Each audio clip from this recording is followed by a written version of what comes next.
লাভ loss নিয়ে আমার লাইফটাই loss. শুরুটা ভাইয়া দিয়া হলেও আলহামদুলিল্লাহ এখন কিন্তু সে আমার শখের বেড়া। কাহিনী দেখছেন, যে বয়সে নুনু কি জিনিস বুঝতাম না, সে বয়সে তাদের শখের বেড়া ভিডিও আছে। তো মামুনি, তোমার শখের বেড়ার কি মুসলমানই হয়েছে? ভাবতেই অবাক লাগে, সবার কাছে অবহেলিত এই আমিটা একজনের মায়াবতী হয়ে গেলাম। इन्होंने वक्त बदल दिया, जज्बात बदल दिए, जिंदगी बदल दी। 119 पे इतनी अच्छी पार्टनरशिप चली।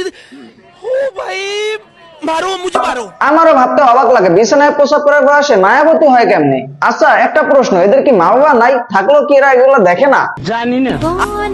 আমি গর্ব করে বলতে পারি আমার শখের পুরুষ আমাকে অসম্ভব রকম ভালোবাসে। এই গর্বটা সব মেয়েরা করতে পারবে না। এদের ঠিকানাটা কেউ একটু দিতে পারবেন? টিকে দেওয়ার ব্যবস্থা করতাম। তুমি লম্বা, আমি খাটো, তোমার হার্টবিট কাঁপানোর জন্য আমি একাই যথেষ্ট। এই বয়সে নাকি আরেকজনের হার্টবিট কাঁপায়। আমি চাই তুমি থাকো, আমার হয়ে থাকো, এই ধরো আমি মরে যাওয়ার আগ পর্যন্ত। মরবা অবশ্যই, যা শুরু করছো। তুমি যেন আমার কথায় কষ্ট পেও না, অনেক ভালোবাসি তো, তাই শাসনের উপর রাখি তোমায়।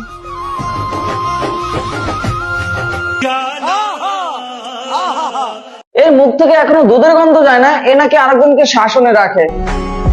রেখে দাও না আমারে তোমার করে, কেউ চাইলে বলবা খাতা কলমে লিখে নিছো আমারে। বোন, তোরা এখনো লেদা গেদু, এখনো সময় আছে, টিকটক বাদ দিয়ে পড়াশোনা কর। এতক্ষণ তো মেয়ে বাবুর কথা শুনলেন, চলেন এবার ছেলে বাবুর কথা শুনে আসি। তুমি হাতটা শুধু ধরে রেখো, আমি সমাজের সব নিয়ম ভেঙে তোমাকে আমার করে নিব। এর তো দেখি বাল ওঠার আগে বাল পাইকা গেছে, বুঝবি একদিন। অল্প বয়সের পাকলে বাল দুঃখ থাকবে চিরকাল।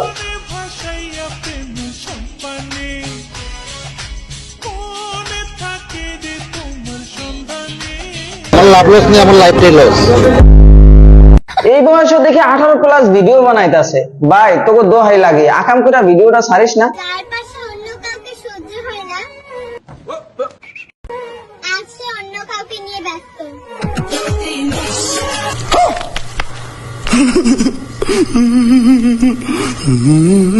দেখছেন অবস্থাটা, আকামের ভিডিও আপলোড করে দিছে। এদেরকে আসলে বিরল প্রজাতির টিকা দেওয়া উচিত। নিঃসন্দেহে তুই ঠিক কথা বলেছিস। এদের মা বাবারে পাইলে আমি একটা কথা জিজ্ঞেস করতাম, জন্ম নেওয়ার সময় কি আজান দেন নাই? এইটা কি কোনো কথা? তো আজ এপর্যন্তই। যারা ফেসবুক থেকে দেখতেছেন পেজটা ফলো করে দিবেন, আর যারা ইউটিউব থেকে দেখতেছেন সাবস্ক্রাইব করে দিবেন। ধন্যবাদ।